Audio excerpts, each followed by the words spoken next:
Hoje nós vamos meditar em 1 Reis, capítulo 3, versos de 16 a 28. 1 Reis, capítulo 3, versos de 16 a 28.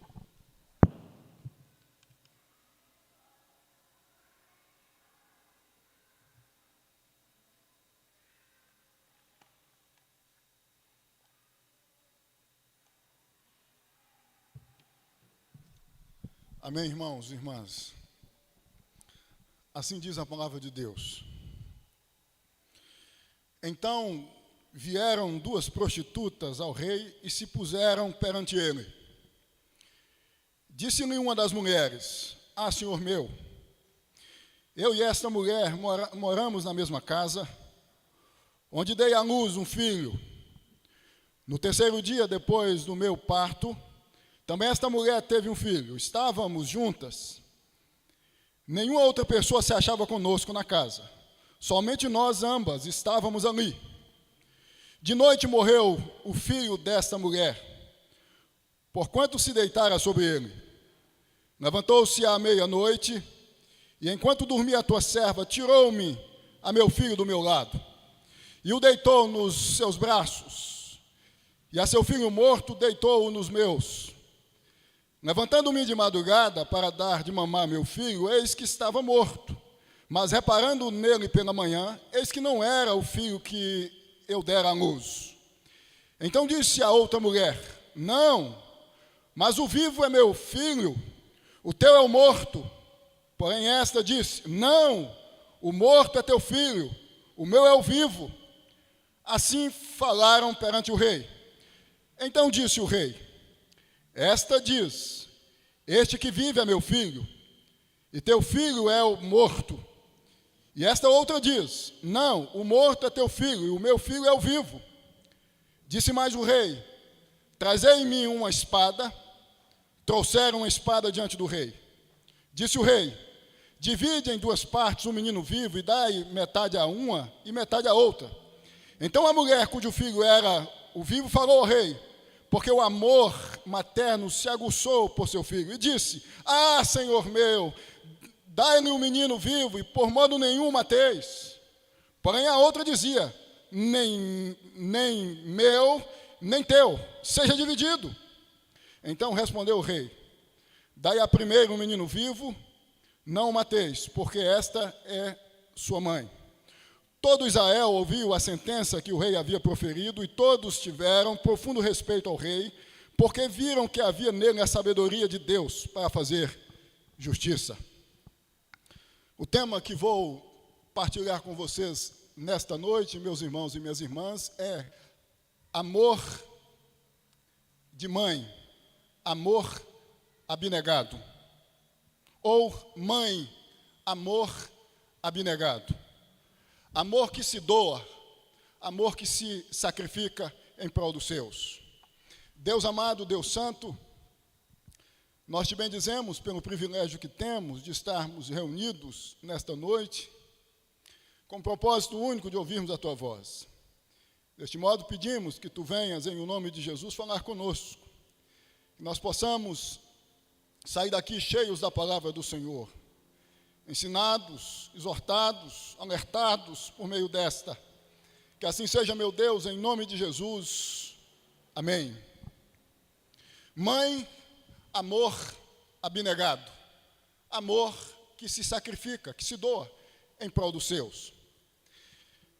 É importante nós destacarmos desde já que os versos de 16 a 28 de 1 Reis 3 possui um propósito básico: enaltecer a sabedoria de Salomão. Este é o propósito dos versos de 16 a 28. E a gente percebe isto quando a gente observa o verso 28. Assim também quando a gente observa os versos de 3 a 15 do mesmo capítulo, isto é, do capítulo 3. Mas isso não significa que nós não podemos extrair algumas lições da narrativa que vai dos versos de 16 a 28, acerca do ser mãe. Isto porque, se observarmos os versos de 16 a 28, nos apresentam em síntese duas mães em disputa, em prol de uma criança. E o rei, no meio dessa disputa, tendo que decidir qual mãe deveria ser vista como a mãe verdadeira desta criança. A história vocês conhecem. O que eu desejo, em síntese, destacar aqui, considerando os versos de 16 a 28, já que os mesmos trazem esta narrativa histórica, onde a sabedoria do rei Salomão é evidenciada, é que ser mãe é se doar, é se sacrificar em prol dos seus. Se nós observarmos o verso 26, nós vamos perceber exatamente isto, já que o verso 26 destaca a reação da mãe verdadeira ante a proposta do rei de matar a criança e dividir a criança em duas partes.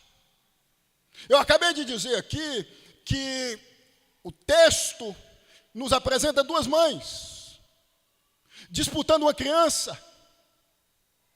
Cabia ao rei decidir a quem disponibilizar esta criança, ou, entre as duas, definir quem de fato era a verdadeira mãe desta criança. E no verso 26, nós percebemos que foi o amor abnegado que fez com que o rei notasse a verdadeira mãe da criança viva. O verso 26 vai destacar que uma das duas que estavam se colocando na condição de mães da criança se insurge ante a proposta do rei de matar a criança e diz o seguinte: não. Esta não é a alternativa mais viável, em outras palavras. Permanece a criança viva. E o rei toma a decisão a partir desta sentença, a partir desta explicitação, desta evidência. Porque mãe significa abnegação. Mãe significa amor que se doa, amor que se entrega, amor que se sacrifica, amor que abdica do direito, no caso em questão, de conviver com seu genuíno filho, porque esta que disse, não mate, permaneça este vivo, dê a outra. Ela revela que estava preocupada com o estado físico da criança, com a saúde da criança, com a vida da criança. E mãe faz isto. Vocês sabem, mãe é quem se doa, é quem se entrega, é quem se sacrifica. Por isso que eu disse que o tema da nossa meditação é mãe, amor abnegado. Este texto nos apresenta algumas lições acerca do que é ser mãe. Quais são essas lições? Presta atenção. Em primeiro lugar, primeira lição que esse texto vai nos apresentar, considerando-nos esta história, este fato, esta narrativa. Primeira lição é que às vezes o desejo de ser mãe distingue-se do ser mãe. Às vezes o desejo de ser mãe distingue-se do ser mãe. O verso 26 traz-nos o resumo do que é ser mãe. É amor, é sacrifício, é abdicar-se em prol do bem-estar dos seus, por amar os seus. Em contrapartida, a mãe falsa vai externar que tinha o desejo de ser mãe, mas não o amor pela criança, objeto da disputa. Porque ela não se insurge, ela fica quieta e ela diz o seguinte, vejam aí, a parte final do versículo 26, nem meu, nem teu, ser dividido. A falsa mãe externava o desejo de ser mãe da criança, mas ela não externou amor pela criança. Quantas jovens que externam o desejo de ser mãe, mas não estão preparadas para serem mães? Quantas mães externam que não estão preparadas para serem mães? A falsa mãe externou o desejo de ser mãe, mas não o amor de mãe, mas não o afeto de mãe, mas não a preocupação de mãe, mas não a atenção de mãe. Vocês sabem que mãe significa amor que se entrega, que se doa. Amor que se entrega, amor que se doa. No ano de 2006, precisamente em 28 de janeiro, um fato chocou o país, quando uma mãe chamada Simone deixou à beira da Lagoa da Pampulha, em Belo Horizonte, uma criança presa em uma sacola plástica. Algumas pessoas que transitavam pela região, em ouvindo o choro desta criança, que estava à beira da morte, vão até onde a criança estava e tiram a criança dessa situação de perigo, de risco. Esta mãe foi condenada, se não me engano, a 9 anos de prisão. Ela evidenciou que não estava nem aí por esta criança, uma menina recém-nascida, que foi deixada, que foi abandonada à beira da lagoa, correndo risco. Quantas mães agem assim? Há casos e mais casos espalhados pelos noticiários de mães que abandonam os seus. Mãe é sinônimo de proteção, de amor, de cuidado. O meu desejo aqui é que nós venhamos a entender que existe uma distinção entre desejar ser mãe e ser de fato mãe. E o recado aqui é para quem ainda não é mãe. Eu não sei se há entre nós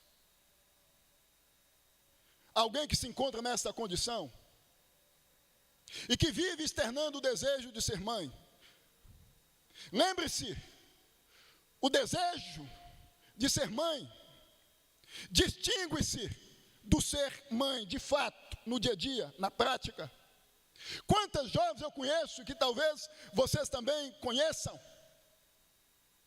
que antes de se tornarem grávidas, viviam sonhando com a gravidez, viviam sonhando com a maternidade, mas quando se engravidam, durante os 9 meses, já começam a externar aversão. E quando a criança nasce, essa aversão fica explícita.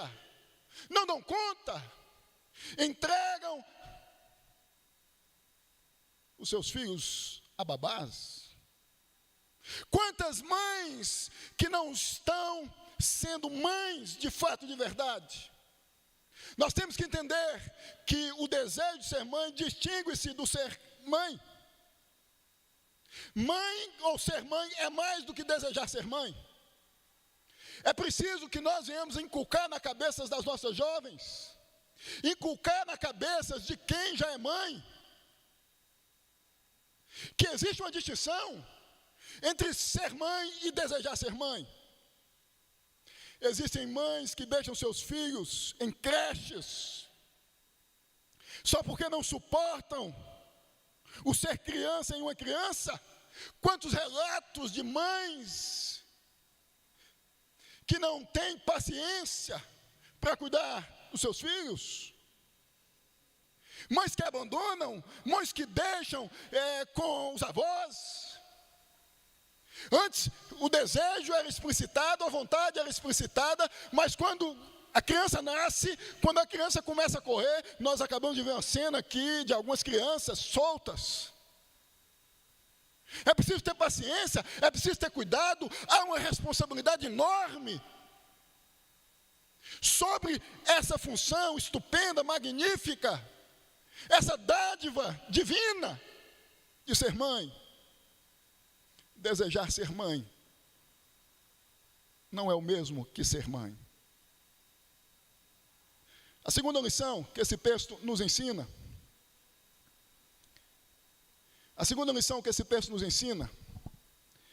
é que,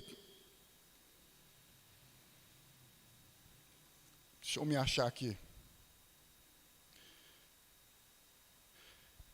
é que nós devemos entender que a ideia de ser mãe a todo custo e de qualquer forma é perigosa. Que a ideia de ser mãe a todo custo é perigosa. Se nós observarmos da narrativa, nós vamos perceber que a mãe falsa externa o desejo de ser mãe da criança que estava viva a qualquer custo. O verso 26, em sua parte final, destaca exatamente isso, porque ela não estava preocupada com a vida da criança, com a criança permanecer viva. Ela estava preocupada em ser mãe. Ela não estava preocupada com a criança. Ela estava preocupada em ser mãe a qualquer custo, de qualquer forma, de qualquer jeito. Mãe serei, doa a quem doer. Em outras palavras, este foi o discurso da mãe falsa. Doa em quem doer. Eu quero ser mãe. A falsa mãe havia perdido a sua criança. Vocês observam, devem notar aí que isso está no verso 19. Ela havia perdido o seu filho. Seu filho havia morrido, um acidente aconteceu. Ela havia perdido seu filho, e aí ela na calada da noite, vai até onde estava a criança viva, da sua colega de quarto, talvez, da sua parceira, da outra que dividia a casa com ela mesma, e rouba a criança viva, deixando-a morta, aos cuidados da mãe verdadeira da criança viva. E ela vai até o rei e ela insiste: eu sou a mãe verdadeira. Quantas mulheres externam o desejo de ser mãe a qualquer custo? Existem casos e mais casos de mulheres que se desesperam, que se angustiam, que não estão preparadas ainda. Nós vivemos numa sociedade onde isto tem sido explícito. O desejo de ter alguém para chamar de seu. Crianças sendo substituídas por cachorros, por cães. Notem que esta mulher, a falsa mãe, ela externa esse desejo, esta vontade: eu tenho que ser mãe, a minha criança está morta, mas eu tenho que ser mãe a qualquer custo, eu preciso ser mãe, e para isso ela rouba a criança, de quem dividia talvez as despesas da casa. Ela foi desleal, ela foi injusta, ela não se preocupou com o sentimento da outra, ela se preocupou consigo mesma. Porque existia um vazio, um abismo em sua alma, do tamanho do mundo, talvez, que a fez tomar tal atitude. E ela se apresentou diante do rei, mostrando isto. Existem casais que não estão preparados ainda para serem pais. Existem moças recém-casadas que, em função de uma série de coisas, que não estão preparadas ainda para serem mães, e que não possuem esta consciência, mas a gana, a vontade de ser, as fazem passar por cima de tudo. E quando se tornam mães, se desesperam, se angustiam, porque não estavam preparadas. E quantos casos nós conhecemos? Mães despreparadas, filhos perdidos, filhos desencontrados, mães que são ausentes, mães que não exercem de fato o papel que lhes cabe enquanto mães. A terceira lição que esse texto nos apresenta acerca do ser mãe é que riscos devem ser previstos, pois assim acidentes que podem levar à morte serão evitados. O verso 19 destaca que a mãe falsa se descuidou. Aconteceu um acidente na madrugada, a criança, filho dela, foi morto. Destaca o verso 19. Talvez ela não previu que isso poderia acontecer, porque se tivesse previsto, teria evitado. Com isso eu aprendo que riscos devem ser previstos, pois assim acidentes que podem levar à morte serão evitados. A falsa mãe se descuidou, pois dormiu, deitou sobre sua criança, não previu esse risco. Eu me lembro que quando a minha pequena Alice nasceu, os primeiros meses, eu evitava dormir na cama, junto com minha esposa e junto com a Alice. Eu tinha um medo enorme de esmagar a Alice, de promover um acidente. Isso é um fato, narrado aqui em 1 Reis 3, verso 19. O acidente aconteceu, o acidente ocorreu. A falsa mãe perdeu o seu filho, ela se desesperou, ela se angustiou. Mães precisam prever riscos, prever dificuldades, a fim de blindar os seus filhos de fatalidades. Quantas mães e pais displicentes que não possuem esta consciência de que riscos precisam ser previstos. Eu sei que muitos de vocês conhecem casos envolvendo famílias vítimas de perdas terríveis. Famílias que perderam seus filhos. No dia 3 de setembro de 2017, aconteceu em Três Lagoas, no Mato Grosso do Sul, um acidente fatal que matou 2 crianças gêmeas. Os pais estavam, o pai e a mãe, cuidando do jardim da casa. As crianças, à beira da piscina, sozinhas, caíram na piscina e se afogaram. Isso foi notícia no país. Morreram afogadas. Quantas crianças vítimas de acidentes domésticos? Quantas crianças são mutiladas dentro das suas próprias casas? Quantas crianças se perdem na vida? Quantas crianças, filhos se perdem na vida porque os pais não tiveram a preocupação de prever os possíveis riscos. Pai e mãe que vive a vida sem pensar. Pai e mãe que vive na vida não imaginando o que pode acontecer com seus filhos na vida. A minha filha tem 5 anos de idade. Eu ponho a minha filha diante de Deus todos os dias. O futuro da minha filha diante de Deus. E digo, Deus, cuide da minha filha. Cuide da minha filha, guarde a minha casa. Guarde a minha filha, cerca a minha filha, proteja a minha filha. Livre a minha filha do mal.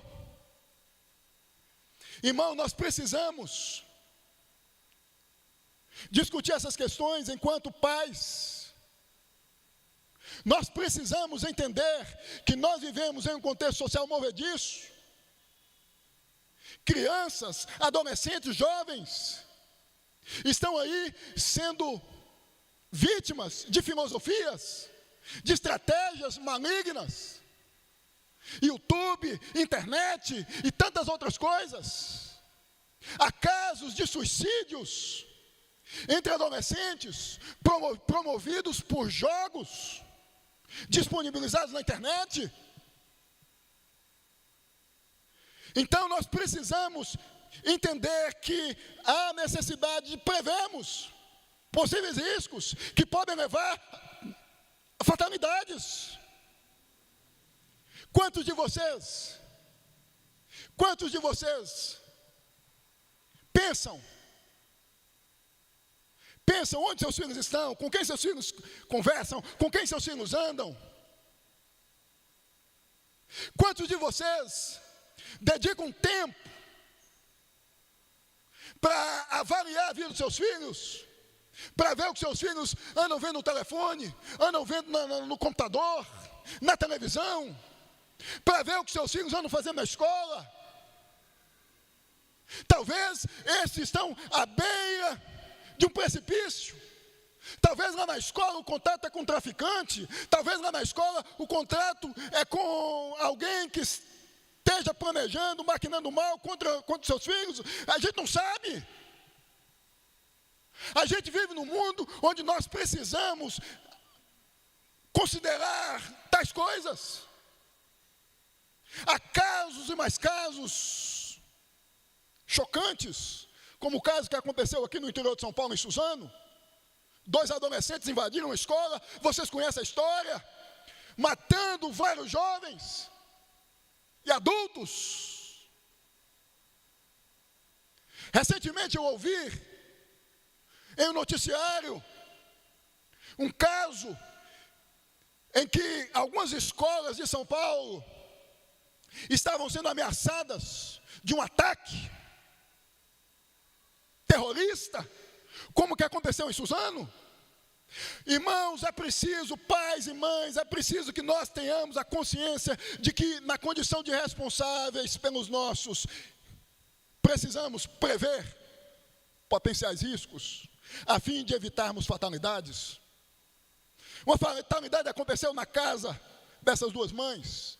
Uma criança foi morta, um descuido, um vacilo, um segundo talvez, de falta de atenção, de falta de cuidado, de falta de prestar atenção, de planejar, de prever, de analisar.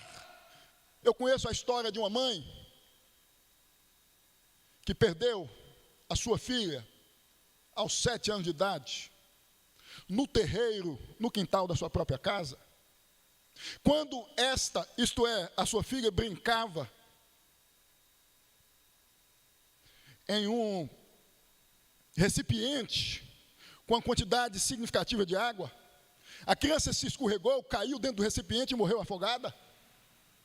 Me lembro que encontrei com esta mãe quando fazia uma missão evangelística na cidade de Santa Rita, no Paraguai. Ela me recebeu juntamente com mais 2 jovens. E quando eu falei de Deus, falei de Jesus a ela, ela me disse: não fale de Deus aqui, não fale de Jesus aqui. Eu não acredito em Deus. Externava tristeza, amarguez profunda. Curiosamente, percebíamos isto, e foi o que nos levou a questionar, a indagar, mas qual a razão de tanta dor, de tanto sofrimento, de tanta angústia? Ela disse: eu fiquei 20 e poucos anos pedindo a Deus um filho ou uma filha. Fiquei grávida.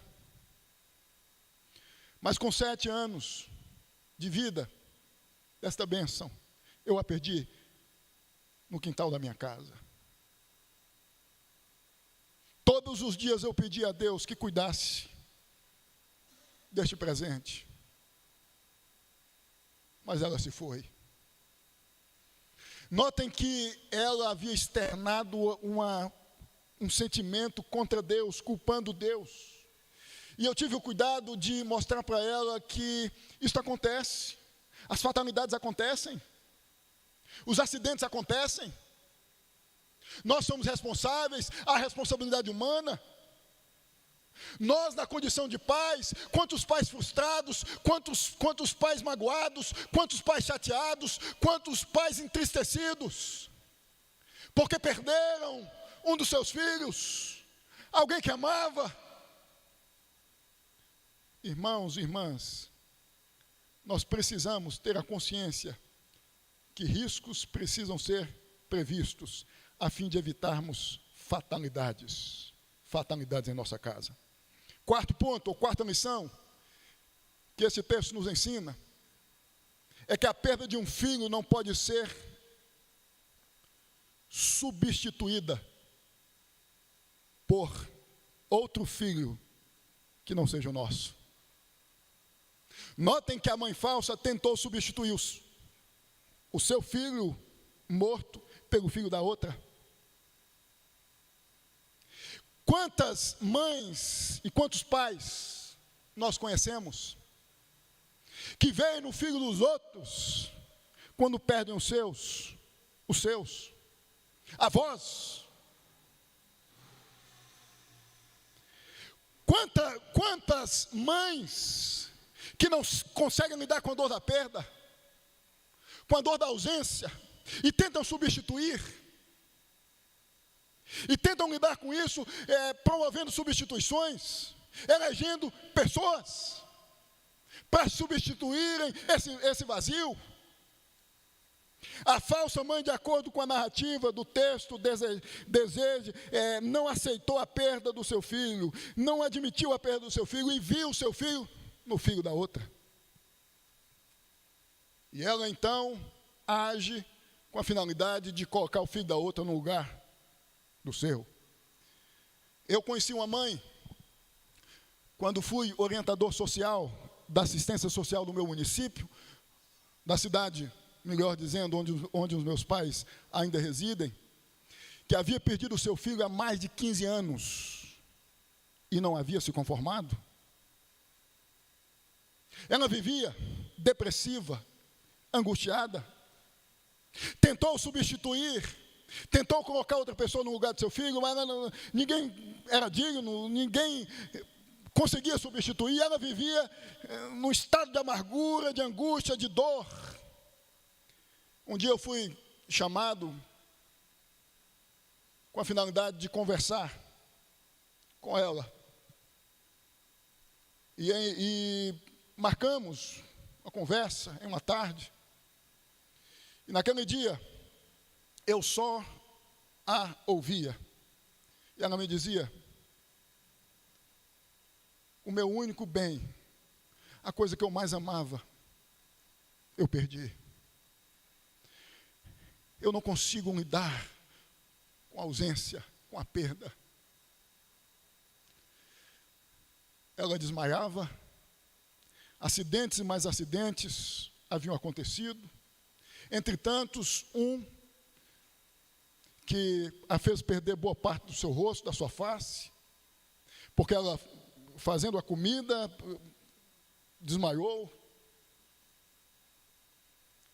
caiu em cima das chamas de um fogão ligado e queimou boa parte do seu rosto.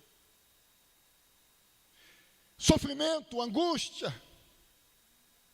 Ela não conseguiu lidar com a perda. Ela não conseguiu lidar com a ausência. E quantas mães, quantos pais nós conhecemos que estão vivendo nesta mesma situação? Gente que não consegue lidar com a perda de um ente querido, a perda de um bem. e que vive remoendo, e que vive de modo angustiante, e que vive de modo sofrível. Tem muita gente que tenta substituir o que perdeu pelo que não é seu. Tem muita gente que tenta substituir o que perdeu pelo que não é seu.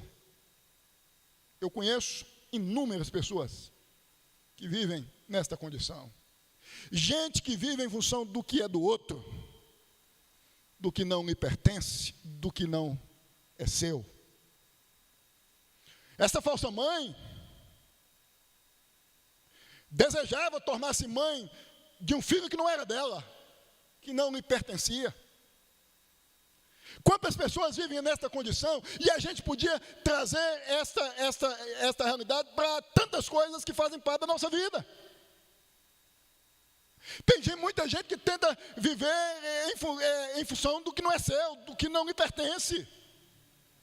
Quinto lugar, quinta lição, que esse texto nos ensina: a morte de um filho pode ocorrer, o difícil é aceitar. A morte de um filho pode ocorrer, o difícil é aceitar. Eu acabei de lhes dizer acerca da história de uma mãe que perdeu seu filho e que não conseguiu aceitar a perda do seu filho. Eu conheço uma filha que perdeu uma mãe há mais de 20 anos e que não consegue lidar com a perda desta mãe. Eu conheço inúmeras histórias de pessoas que vivem hoje sofrendo a perda de quem foi. Gente que não consegue lidar com o luto, gente que não consegue lidar com a perda, gente que não consegue encarar a vida e entender que na vida as coisas vão. Eu sei que não é fácil. Foi o que esta falsa mãe externou. Ela não conseguiu lidar com a dor da perda do seu filho, ela não conseguiu lidar com a morte do seu filho, ela tentou substituir, como disse, ela tentou elaborar, planejar uma estratégia, ela tentou apaziguar a sua dor. Às vezes, meus irmãos, o que nós precisamos fazer é encarar, é aceitar, é admitir. Eu sei que há entre nós pessoas aqui que perderam entes queridos, que talvez estão tendo ainda a dificuldade de admitirem que este ou esta se foi. Machuca, dói, mas a vida continua. A gente precisa admitir, a gente precisa aceitar. A gente precisa colocar a vida da gente diante de Deus e dizer: Deus, sua vontade foi feita. Eis-me aqui, consola o meu coração, consola a minha alma. Tire, arranca essa dor do meu peito, arranca essa dor da minha vida. Tem muitos pais, tem muitas mães, tem muitos membros de muitas famílias que estão paralisados, que estão estagnados em função de um sentimento causado pela dor da perda de um ente querido. Mães que estão presas em suas próprias casas, mães que não transitam mais, mães que não vivem mais, que vegetam, pais que não vivem mais, que vegetam. Membros de famílias das mais variadas que estão vivendo sob esta condição. A minha mãe perdeu a minha avó há alguns anos. Alguns meses depois da morte da minha avó, ela me dizia: eu não estou suportando a dor da ausência, da saudade. A minha mãe não conseguia comprar um chinelo sem antes consultar minha avó. Tudo que minha mãe viesse a fazer, ela ia até a casa da minha avó, conversava com minha avó e perguntava: eu devo ou não devo fazer? Todas as manhãs, todos os dias. O primeiro lugar onde a minha mãe ia, casa da minha avó, conversar com a minha avó. A minha avó morreu nos braços da minha mãe, no leito de um hospital. Nos braços da minha mãe. Anos depois de muita conversa, hoje, a minha mãe consegue lidar com a dor de não ter por perto quem estava sempre disposta a ouvi-la. É a vida. É a vida. É trágico, é cruel, dói, mas é a vida. A vida continua. E nós precisamos entender isto. Eu finalizo essa mensagem destacando que esse texto tem alguns propósitos. Talvez o mais importante seja mostrar-nos que a sabedoria divina é o que nós devemos buscar, porque é a partir da sabedoria divina que nós vamos conseguir lidar bem com os conflitos, com as dificuldades que surgem em nossa vida. Sabedoria revelada no Evangelho. A sabedoria revelada em Jesus. Nós precisamos recorrer ao Evangelho, recorrer a Jesus, ante as complicações, ante os desafios, ante os contratempos, ante as perdas. É por meio da sabedoria que encontramos no Evangelho, que encontramos em Jesus Cristo, que nós vamos ter condições de lidar com todas as dificuldades que vão surgindo em nossa caminhada existencial. Sabedoria concedida por Deus a Salomão permitiu que Salomão lidasse com esse conflito e de maneira exitosa, e foi o que aconteceu. Eu não entendo outra coisa a partir do Novo Testamento, que isso significa que nós só vamos conseguir lidar com as perdas, com os conflitos, com as ausências, com tudo aquilo que surge em nossa caminhada, que representa ameaça, a partir do entendimento, a partir da sabedoria oriunda do Evangelho. É a partir do que o Evangelho nos apresenta. É a partir da pessoa de Jesus Cristo. Quando alguém que nós amamos, nós temos que entender que é propósito de Deus, que a vontade de Deus foi feita, que nada acontece por acaso. Quando os conflitos surgem, é preciso entendermos a partir da linguagem do Evangelho que nós temos que submeter a nossa vida a Deus. Nós precisamos agir de acordo com o Evangelho, de acordo com Jesus Cristo, de acordo com o que Cristo nos ensina a partir dos Evangelhos. Se nós desejamos lidar com as situações difíceis, complicadas que surgem em nossa vida, nós precisamos estar fincados e fincadas no Evangelho. O Evangelho é a bússola, o Evangelho é a cartilha, o Evangelho é a sabedoria divina, encarnada na pessoa de Jesus. O Evangelho é Cristo, é a sabedoria divina, é a quem nós devemos recorrer, é em quem nós devemos descansar. Salomão pediu a Deus sabedoria. O texto, por meio deste fato histórico envolvendo essas duas mulheres, mostra, ante a solução advinda do rei, que Deus concedeu a Salomão sabedoria. Sabedoria divina, em outras palavras, está em Cristo, no Evangelho. Nós devemos viver neste mundo debaixo da luz do Evangelho, sendo nos orientados pelo Evangelho. Que Deus nos abençoe, meus irmãos e minhas irmãs, em nome de Jesus. Põe-se de pé.